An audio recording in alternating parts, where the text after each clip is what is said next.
तो मेरे प्यारे भाइयों और बहनों, आज मैं आपको जो कहानी सुनाने जा रही हूँ वो एक कहानी नहीं बल्कि एक सच्ची घटना है।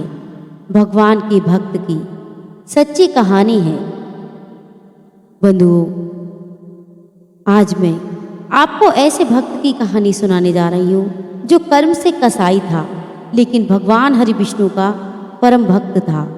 उसकी जुबान से किसी भी समय भगवान का नाम नहीं हटता था। वह भगवान की भक्ति में लीन रहता था। भक्त की अधीन भगवान और कसाई की कहानी। तो आपसे एक निवेदन है कि इस वीडियो को आप पूरा और अंत तक देखना, तभी आपकी समझ में ये कहानी आएगी और आपका भगवान के प्रति विश्वास और प्रेम और अधिक बढ़ेगा। तो बंधुओं, जो भी भाई बंधु हमारे चैनल पर नए आए हैं वो हमारे चैनल को सब्सक्राइब कर लें, ताकि ऐसी हर वीडियो की नोटिफिकेशन सबसे पहले आप तक पहुंच सके, जिससे आपको ज्ञान प्राप्त हो। क्योंकि हमारे चैनल का मकसद है जनहित एवं जन कल्याण। इसलिए हमारी हर कोशिश रहती है कि आप तक हम ज्ञान भरी बातों को पहुंचा सकें। और इस वीडियो को लाइक और शेयर अवश्य करें और कमेंट में जय श्री राधे जय श्री कृष्णा लिखना ना भूलें। तो बंधुओं, वीडियो शुरू करती है। एक कसाई था जिसका नाम सदना था। वह बहुत ईमानदार था। वो भगवान के नाम कीर्तन में मस्त रहता था। यहाँ तक कि मांस को काटते बेचते हुए भी वो भगवान का नाम गुनगुनाता रहता था।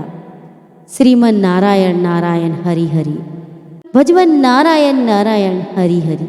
एक दिन वह अपनी ही धुन में कहीं जा रहा था कि उसके पैर से कोई पत्थर टकराया और वह रुक गया। उसने देखा कि काले रंग के गोल पत्थर से उसका पैर टकरा गया।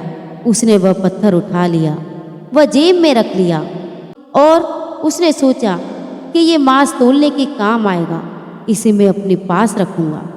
वापस आकर उसने वह पत्थर मांस के वजन को तोलने के काम में लगाया। कुछ ही दिनों में उसने समझ लिया कि ये पत्थर कोई साधारण नहीं। जितना वजन उसको तोलना होता, पत्थर उतने ही वजन का हो जाता। धीरे धीरे ये बात फैलने लगी कि सदना कसाई के पास वजन करने वाला पत्थर है। वह जितना चाहता है पत्थर उतना ही तोल देता है। किसी को 1 किलो मांस देना हो तो 1 किलो का हो जाता। उस पत्थर को एक तरफ डालने पर दूसरी ओर 1 किलो मांस ही तुलता। अगर किसी को 2 किलो चाहिए तो वो पत्थर 2 किलो के भार के बराबर जितना भारी हो जाता। इस चमत्कार के कारण उसके यहाँ लोगों की भीड़ जुटने लगी। भीड़ जुटने के साथ ही सदना की दुकान की बिक्री भी बढ़ गई। बात एक शुद्ध ब्राह्मण तक पहुंची।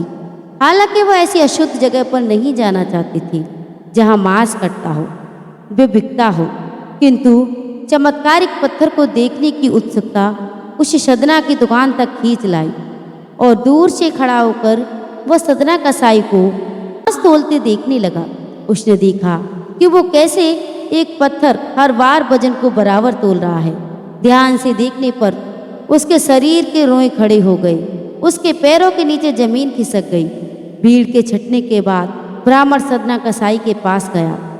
ब्राह्मण को अपनी दुकान में आया देखकर सदना कसाई प्रसन्न भी हुआ और आश्चर्यचकित भी। बड़ी नम्रता से सदना ने ब्राह्मण को बैठने के लिए स्थान दिया और पूछा कि वह उनकी क्या सेवा कर सकता है। ब्राह्मण बोला, अरे मूर्ख, तुम ये क्या पाप कर रहे हो? ये घोर अनर्थ है। तुम इस चमत्कारी पत्थर को देखने के लिए ही मैं तुम्हारी दुकान पर आया हूँ। या यूँ कहें कि ये चमत्कारी पत्थर ही मुझे खींचकर तुम्हारी दुकान पर लेकर आया है। बातों ही बातों में उन्होंने सदना कसाई को बताया कि जिसे वो पत्थर समझकर वो मांस तोल रहा है, वास्तव में वो सालिग्राम जी हैं, जो कि भगवान का स्वरूप होता है। सालिग्राम जी को इस तरह गले कटे मांस के बीच में रखना व उनसे मांस तोलना बहुत बड़ा पाप है। सदना बड़ी ही सरल प्रकृति का भक्त था। ब्राह्मण की बात सुनकर उसे लगा कि अनजाने में तो मैं बहुत बड़ा पाप कर रहा हूँ। अनुमन विनय करके सदना ने वह सालिग्राम उन ब्राह्मण को दे दिया और कहा कि आप तो ब्राह्मण हैं, अतः आप इनकी सेवा परचर्या कर सकती हैं। इन्हें प्रसन्न करें। मेरी योग्य कुछ सेवा हो तो मुझे अवश्य बताएं। ब्राह्मण उस शालिग्राम शिला को पाकर बहुत खुश हुए और प्रसन्न हुए। बहुत सम्मान से अपने घर ले आए। घर आकर उन्होंने श्री शालिग्राम को स्नान कराया, पंचामृत से अभिषेक कराया व पूजा अर्चना आरंभ कर दी। कुछ ही दिन बीते थे कि उन ब्राह्मण के स्वप्न में भी शालिग्राम जी आए और कहा कि हे ब्राह्मण, मैं तुम्हारी सेवा से बहुत प्रसन्न हूँ, किंतु तुम मुझे उसी कसाई के पास छोड़ाओ। स्वप्न में ही ब्राह्मण ने कारण पूछा तो उत्तर मिला कि तुम मेरी अर्चना पूजा करती हो, मुझे अच्छा लगता है, परंतु जो भक्त मेरी नाम का गुणगान कीर्तन करते रहते हैं उनको मैं अपने आप को भी बेच देता हूँ। सदना तुम्हारी तरह मेरी पूजा अर्चना नहीं करता, परंतु हर समय मेरा नाम गुनगुनाता रहता है, जो कि मुझे बहुत अच्छा लगता है। इसलिए तो मैं उसके पास गया था। ब्राह्मण अगले ही दिन सदना कसाई के पास गया। वो उनको प्रणाम करके सारी बात बताई। वह श्री शालिग्राम जी को उन्हें सौंप दिया। ब्राह्मण की बात सुनकर सदना कसाई की आंखों में आंसू आ गए। मन ही मन में उन्होंने मांस बेचने खरीदने का कार्य को तिलांजलि देने की सोची और कहने लगी, अगर मेरे प्रभु को मेरा कीर्तन करना पसंद है, उनका गुणगान करना पसंद है, तो मैं आज से सिर्फ उनका कीर्तन और गुणगान करूँगा।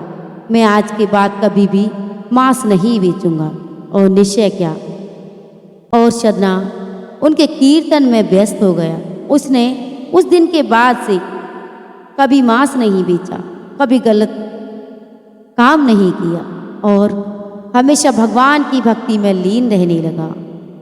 जिससे कहते हैं ना कि भगवान प्रेम के भूखे होते हैं। वो भक्त के कर्म को नहीं देखते, उसके भाव और उसकी भक्ति को देखते हैं। तो आप भगवान को पाना चाहते हैं तो जितना हो सके उनका गुणगान करो, भगवान का कीर्तन करो, चाहे आप घंटों पूजन करो, लेकिन आपका मन में प्रेम नहीं, आपके मन में उनके प्रति विश्वास नहीं, उनके प्रति भक्ति नहीं, तो आप भगवान को कभी नहीं पा सकते। इसलिए आप अपने मन को शुद्ध करें और भगवान के प्रति प्रेम करें, तो वह खुद ब खुद आपके पास खींचे चले आएंगे। तो बंधुओं, आशा करती हूँ आपको मेरी ये छोटी सी वीडियो पसंद आई होगी, ये कहानी अच्छी लगी होगी। तो आप इस वीडियो को लाइक और चैनल को सब्सक्राइब करना ना भूलें, ताकि ऐसी हर वीडियो की नोटिफिकेशन सबसे पहले आप तक पहुंच सके। तो सभी भाई बंधुओं को जय श्री राधे, जय श्री कृष्णा।